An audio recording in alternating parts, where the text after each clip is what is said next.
So first, I have a question for you. If I want to find the average household income in the United States, and I survey 10,000 households, would the mean of that 10,000 households be the exact mean of the population? So if I took a sample, found the average, would that be the average of the entire population?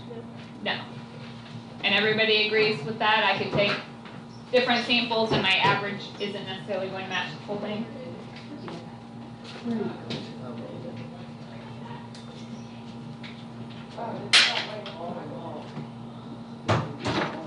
It's got white. All right. If I took a new survey of 10,000 households, would that mean be the same as the mean I got the first time? No, probably not. I mean, could it be? Yes, but very unlikely. So we can all agree then, if we took, sorry, I cannot send an email while I'm talking. As soon as you get locked in, you gotta wait. Well, us girls might not get to play. So we're gonna. All right, so it could be the same, but unlikely, and every time we get a different sample, we would likely get a different mean, right? So if I'm really trying to find the mean of the population, this gets me close but not exact. The sampling distribution, we know, is a probability distribution for all the different samples of a given size. So a distribution is like that table, lists the options and the probabilities. If I want a sampling distribution of the sample mean, it's all the possible values of that mean from a sample with a given size. So to explain this, we are going to try a problem. We're going to start off with something fairly simple, talking about pumpkins. So the population is the weight of 6 pumpkins in pounds displayed in a carnival guess the weight game booth. You are asked to guess the average weight of the 6 pumpkins by taking a random sample without population or without replacement from the population. So you're trying to guess the true mean. You obviously don't know the weights of the 6 pumpkins. So you're going to pick pumpkins randomly and use those to estimate. First, can you guys calculate the true mean of that?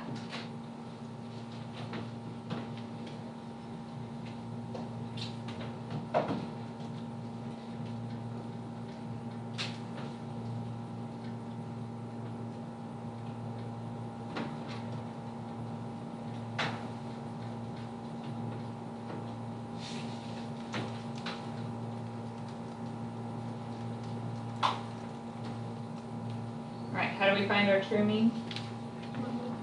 Add them up. What does it add up to? 84 divided by 6 for the 6 pumpkins, and we get a mean of 14. Okay. So we would have to guess 14 to win. I want to get a sampling distribution, so that's all the possible groups, of the sample mean for a sample of size 2. So sampling distribution would be like making this table. I have done part of it for you, so we're going to fill in the gaps. So sampling distribution is all the possible combinations of 2 pumpkins. So I could pick pumpkin A and B, A and C, A and D, A and E, A and F, B and C, B and D, B and E, B and F, C and D, C and E, C and F, D and E. What others do I need? What 2 combinations am I missing? D and F and E and F. So that is every possible combination of 2 pumpkins I could pick. So what we're going to do now, I put the weights of those 2 pumpkins on here. We're going to find the mean. Okay, so I did the first few for you. If I did pumpkin A and E, pumpkin A weighs pumpkin E. So to get the mean, you add those up and divide by 2, and you get. So if I wanted A and F, pumpkin A is 19 pounds, pumpkin F was. So if I add those up, do you guys know where I'm getting these numbers? So I did part of it for you, we're just filling in the rest. So B and E, so pumpkin B is 14 pounds, pumpkin E is 10 pounds, and that's just from our table here. So if we add those up, you get 24 divided by 2, that's 12. B and F, so pumpkin B is 14 pounds, pumpkin F was 17 pounds. So if you add those up, you get 15.5 for the mean. So we're just adding up, divide by 2. Okay, take a second and finish the table. Just these last 3. And we'll check so everybody knows what we're doing.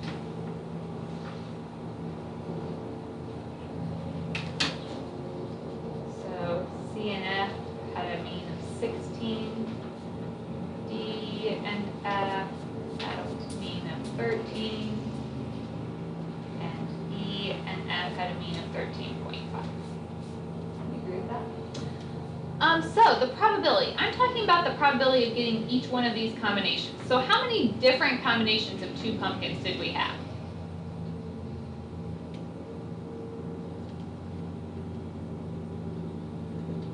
$15 different combinations. Okay, so what's the probability of each one of these combinations? 1 in 15.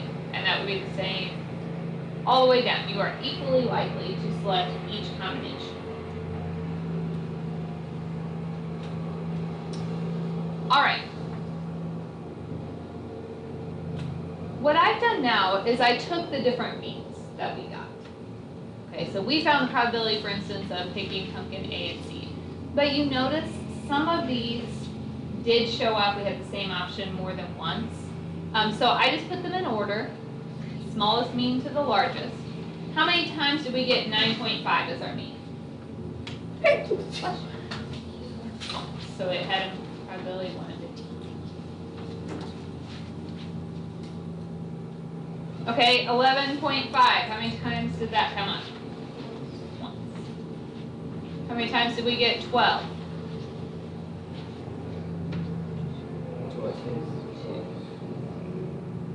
Okay, what about 12.5?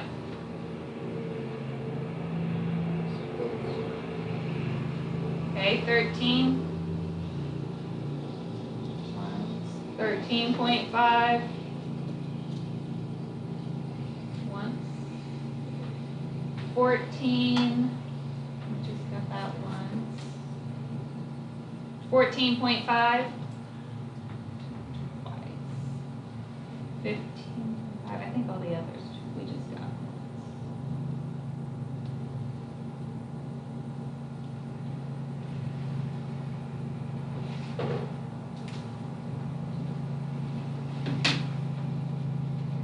So, what is the probability that our sample mean, so from our 2 pumpkins, that the mean of that sample is the same as the mean of the whole population? So looking back, our whole population mean was 14. What is the probability I got a mean of 14 in my sample? 1 in 15. Okay. What is the mean of the sample means? It's a lot of means, isn't it? So mean, we add them all up. Sample mean, just saying you basically add all these means that we got. So if you go back here, you add all those up, and what would I divide by? 15. Let's add those.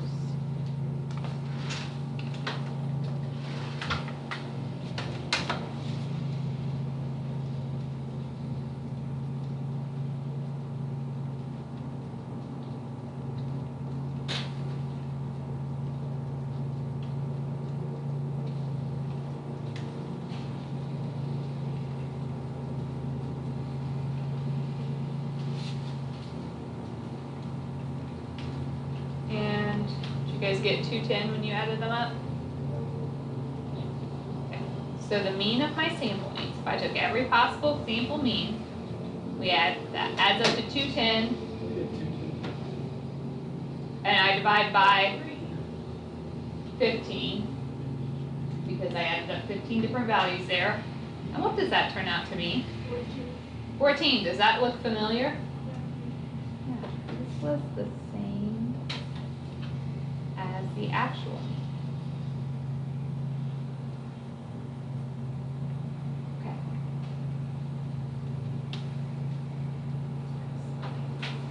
So, if I took the mean of all my different sample means, I get the true mean. How many times can I say mean? A lot. But that's why I was trying to do this visual, because I feel like that makes sense rather than me just saying the same words over and over. We looked at our sample means. We took every possible sample of size 2. We found the average weight. And if I take the average of all of those, I get the same as my population mean. Let's see if that's always true. So let's try it with a sample of size 5. So if I'm picking 5 pumpkins, that basically means I'm leaving one out. So my first option, I left out pumpkin F. Second one, I left out pumpkin D, or E. Third one, I left out D. Fourth one, I left out C. What other combinations do I need? Without B, and without A. So that's every way I can get a pumpkin, or a group of 5. Okay, so if I had this one pumpkin, A is 19, C is 15, D is 9, E is 10, F is 17, nothing. And then this one pumpkin, B is 14. Okay, so if I find my average for each of those, add them up and divide by 5.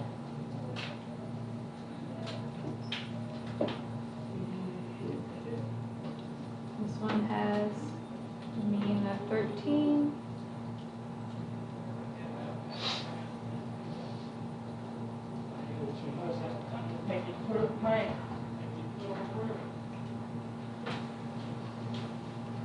Oh, wait, sorry. This one was 14, wasn't it? And the next one's 13.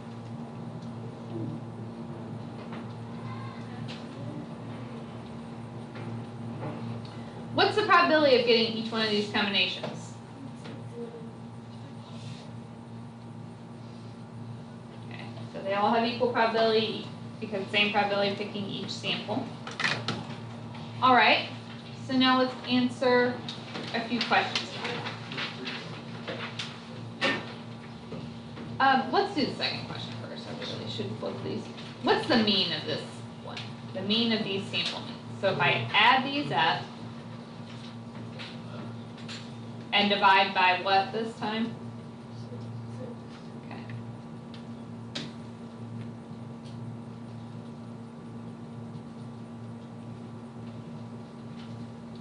So that's 84 divided by 6, which is 14. Does that look familiar? Yeah. Same as we got both other times.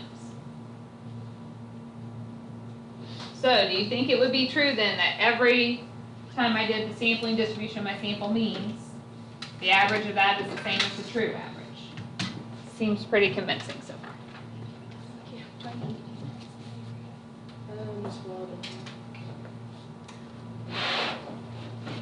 All right.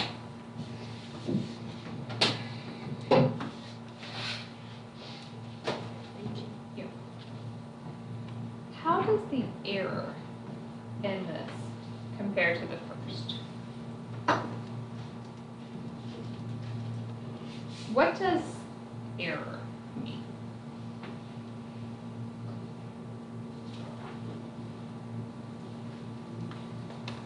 I'm talking about like how spread out it is. Okay, so there's different ways we can measure this. Let's just look at, if I just want to make a graph of my means. So the first one, what my lowest was 9.5. What's the highest I ever got?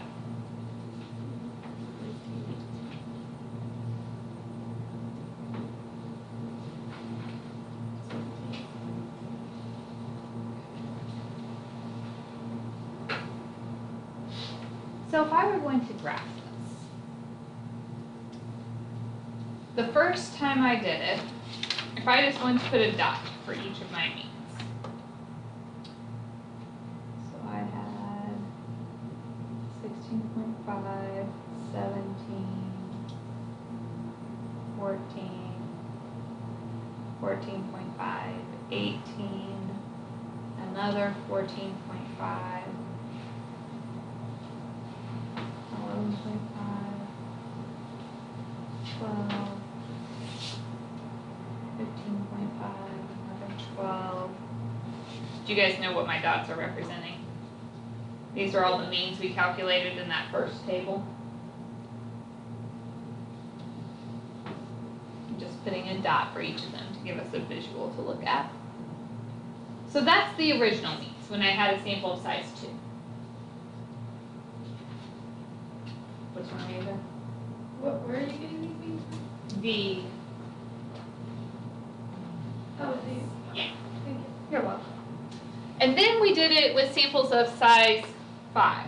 So when I plot those, I'll do those in different colors. So we had a 13.4, 14.8, 15, 13.8, 13, and 14. What's the difference in the red dots and the blue dots?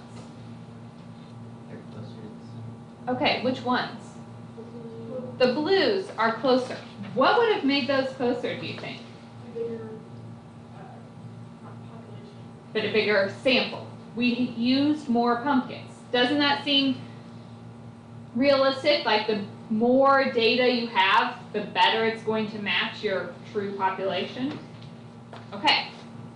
So, the question then, what role does n, the sample size, play in the standard deviation?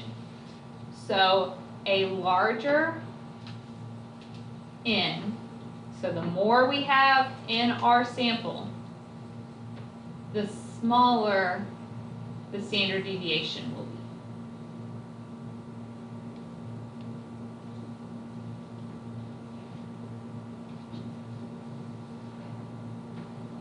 So, now we can actually talk about the sampling distribution of the sample means. So if I want the mean and standard deviation of my sample means, the mean of my sample means is the same as the mean of the entire population. The standard deviation of our sample means, we just said that the bigger n was, the smaller our standard deviation would be. It actually turns out that the formula is our population standard deviation divided by the square root of n. Now, this requires a normal distribution. If x is normally distributed,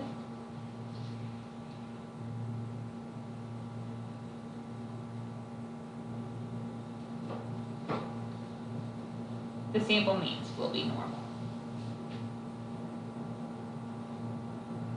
So if our population was normal, we can assume our sample will be normal when we look at that.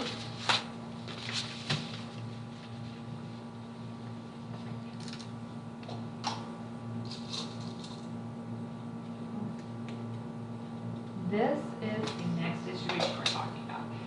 Now, we're still dealing with normal distribution, so we're still going to be doing a lot of probabilities from our tables. Let's start with just this example, and then we'll look at some probabilities. The weights of pennies minted after 1982 are approximately normally distributed. That's good. I know it's normal, so that means my samples will be normal.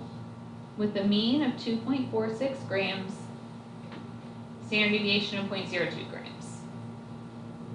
Find the mean and standard deviation of the sampling distribution of 200 simple random samples. So if I were taking combinations of 200 pennies and finding the mean and standard deviation, what would be the mean of that sampling distribution?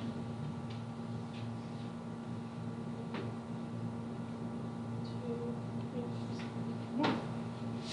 We just wrote down the mean of the samples is the same as the population mean.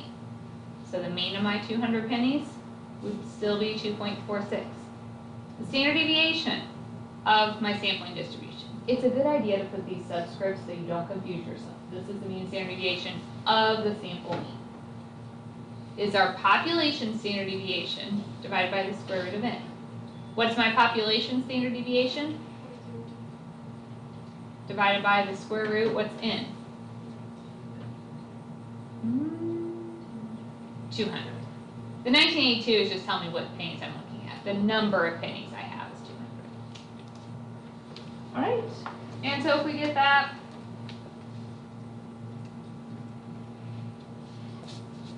my standard deviation is 0.0014.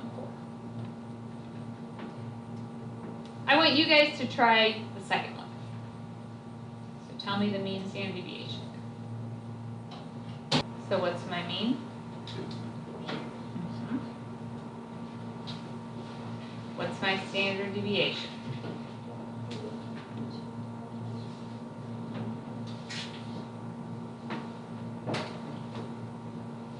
Did everybody get it? So let's look at this. Oh, good.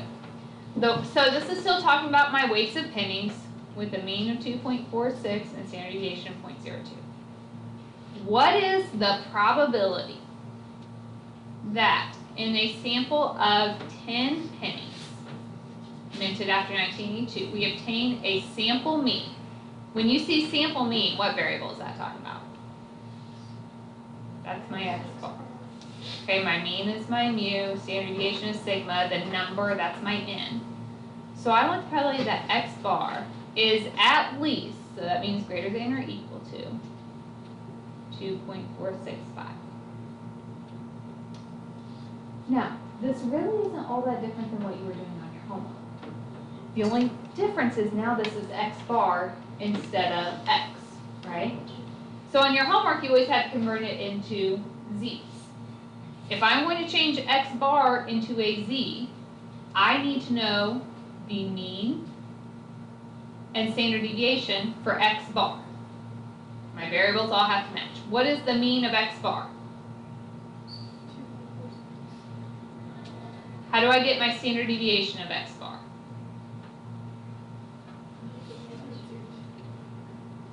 .02 divided by square root of 10.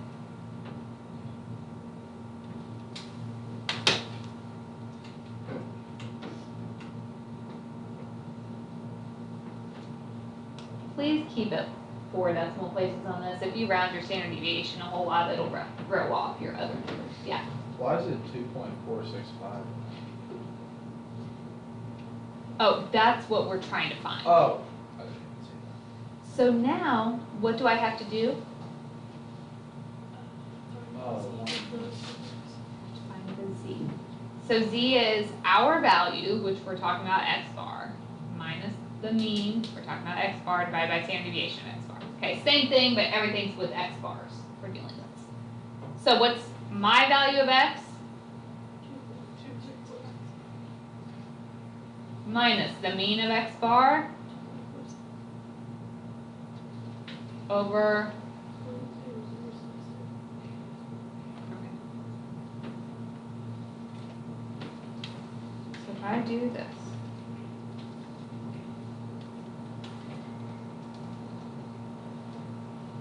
my z is 0.79. Remember, the table only goes to 2 decimal places for the z. So I just have to find the probability that z is greater than 0.79. Equal to's don't matter on the normal table. Okay, so get out your table. How do we do greater thans? 1 minus. So if I look up 0.79, if you are struggling reading numbers from the table, use another sheet of paper to cover, like line up your rows and columns, and that would be 7852. So if I subtract those, we get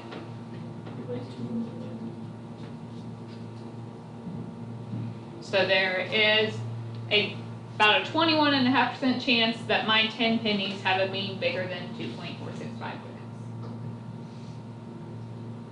Right, this is the same thing we've been doing.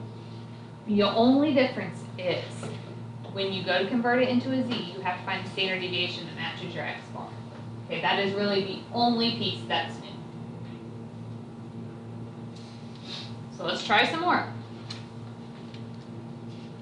The engines made by Ford for speedboats have an average power of 240 horsepower. What do you think that represents? Or sorry, 220. That's our mean. And a standard deviation of 15 horsepower. A potential buyer intends to take a sample of 4 engines. What's that? And will not place an order if the sample mean. So when I see sample mean, that's when I know I'm using X bar. If the sample mean is less than 215 horsepower, what's the probability that the buyer will not place an order? So I'm looking for them to not place. That means the sample mean was less than 215. All right, so I have to get that into a z, but since my variable is X bar, I have to find the mean and standard deviation for X bar before I can get my z. What's the mean? Okay, standard deviation would be 15 divided by square root of 4, and that gives me 7.5. So to get our z, it's our value minus the mean of X bar divided by the standard deviation of X bar.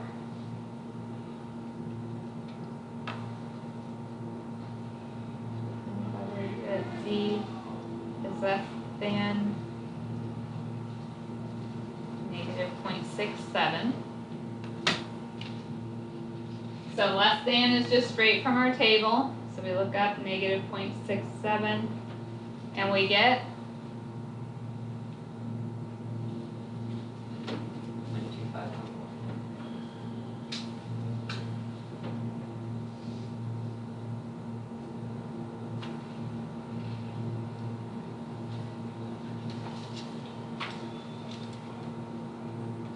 Do you guys think you could try one? I thought I had another one. Do I not? There we go. It just skipped on me. There you go. Try that one.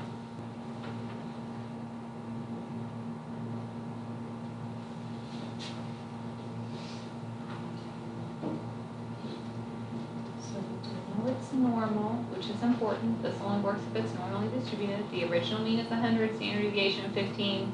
We're looking at a sample of 10. I want the probability that the sample mean, so sample mean tells me I'm talking about X bar greater than 110. So what's the mean of X bar? 100. Standard deviation of X bar.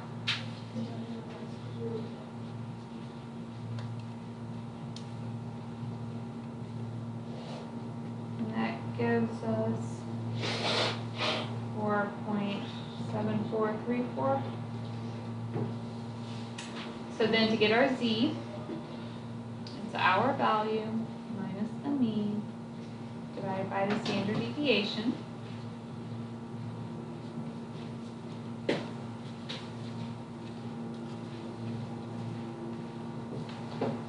So z is 2.11. So we want the probability being greater than that. So greater than is 1 minus. And then if you look at 2.11, we get 0.9826. We get 0.0174.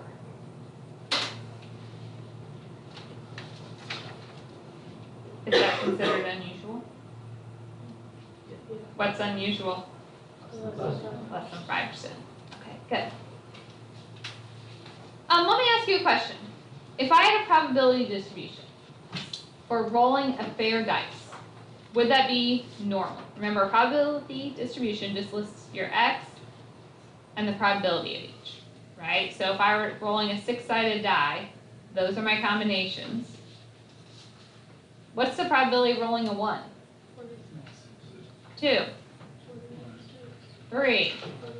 They're all the same, right? So that's not normal, it's not a bell curve. Yes, that is not a bell curve. What is this when everything has the same? It's a straight line. Yeah, what do we call that?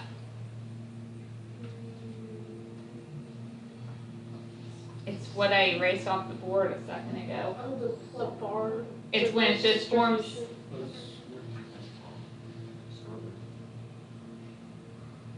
Remember, the uniform distribution is when everything has the same probability.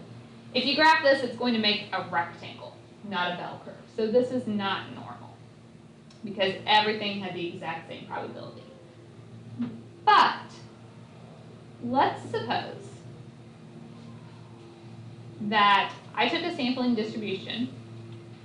I had 200 different samples of size 4 and calculated the mean of each. So I rolled my dice 4 times, found the mean. Okay, and I did that combination 200 different times. Here's what happens.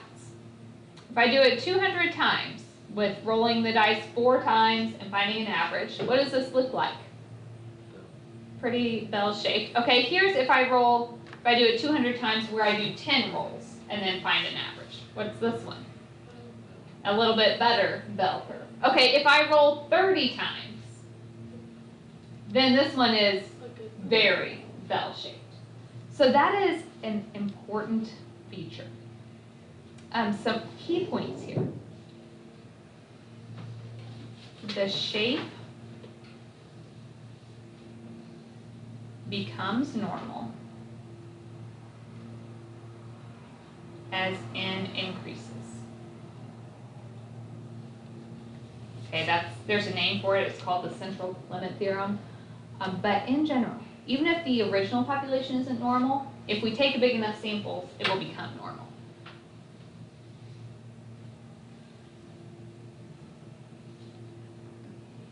So, in general, it's approximately normal if your size is 30 or more. So, if n is less than 30, we must know that the population was normal.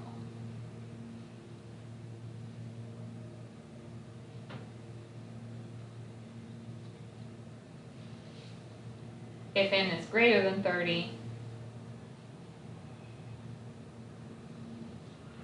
we can just assume it's normal.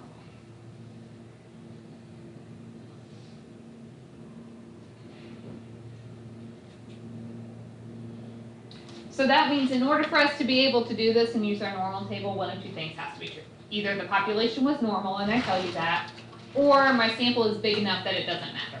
And big enough is just 30 or more.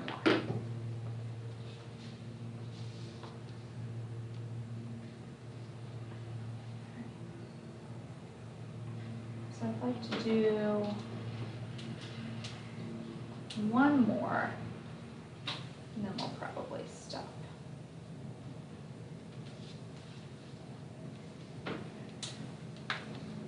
Suppose that the mean time for an oil change at a 10-minute oil change joint is 11.4 minutes, so that's my mean, with a standard deviation of 3.2 minutes. If a random sample of n equals 35 oil changes is selected, describe the sampling distribution of the sample mean. Okay, if I'm asking you to describe the sampling distribution, there's 3 things that I'm looking for. First of all, is it normal? Did I tell you it was normal? No, but is n bigger than 30? Yes, so I'm just going to say n is greater than 30, so it's normal. The other 2 things I want, if I'm just asking you to describe it, are the mean and standard deviation. So what's my mean for x bar? Standard deviation for x bar would be divided by the square root of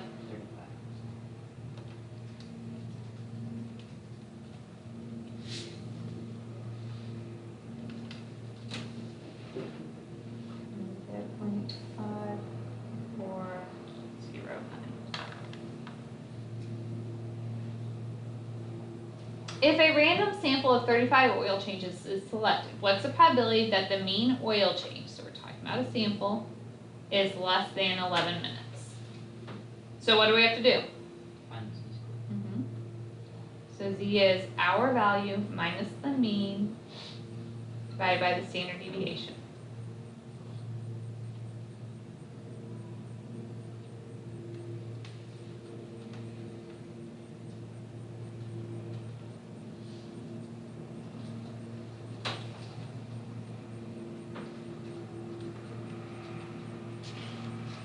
So that gives me a negative 0.74.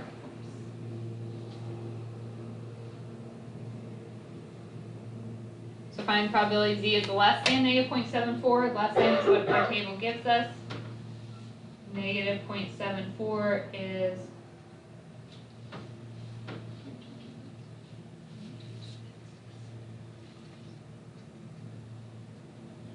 all right. Any questions?